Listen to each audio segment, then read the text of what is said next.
Edakkara drops charitable സൊസൈറ്റിയുടെ നേതൃത്വത്തിൽ സൗജന്യ മരുന്ന് വിതരണം നടത്തി. സൗദി എടക്കര പ്രവാസി കൂട്ടായ്മയായ സേവയുടെ സാമ്പത്തിക സഹകരണത്തോടെയാണ് ഓഗസ്റ്റ് മാസത്തെ മരുന്ന് വിതരണം നടത്തിയത്. ചുങ്കത്തറ, എടക്കര, വഴിക്കടവ്, മൂത്തേടം, പോത്തുകല്ല് തുടങ്ങിയ പ്രദേശങ്ങളിലെ നിർധനരായ രോഗികൾക്കാണ് മരുന്നുകൾ വിതരണം ചെയ്തത്. ഡ്രോപ്സ് ചാരിറ്റബിൾ സൊസൈറ്റി വൈസ് ചെയർമാനും സേവ എടക്കരയുടെ രക്ഷാധികാരിയുമായ നജീബ് കളപ്പാടൻ ഉദ്ഘാടനം നിർവഹിച്ചു. ഡ്രോപ്സ് പ്രസിഡന്റ് അബ്ദുൽ ഹക്കീം ചങ്കരത്ത് അധ്യക്ഷത വഹിച്ചു.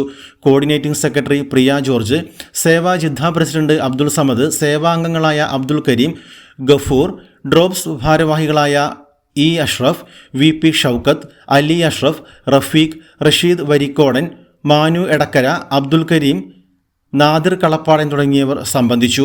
നിർധനരായ രോഗികൾക്ക് തുടർച്ചയായി മരുന്ന് ലഭ്യമാക്കുന്നതിനായി ഡ്രോപ്സിന്റെ നേതൃത്വത്തിൽ നടത്തുന്ന സൗജന്യ മരുന്ന് വിതരണ പദ്ധതിക്ക് വിവിധ മേഖലകളിൽ നിന്നുള്ള പിന്തുണയും സഹകരണവും ലഭിച്ചു വരുന്നതായി ഭാരവാഹികൾ അറിയിച്ചു.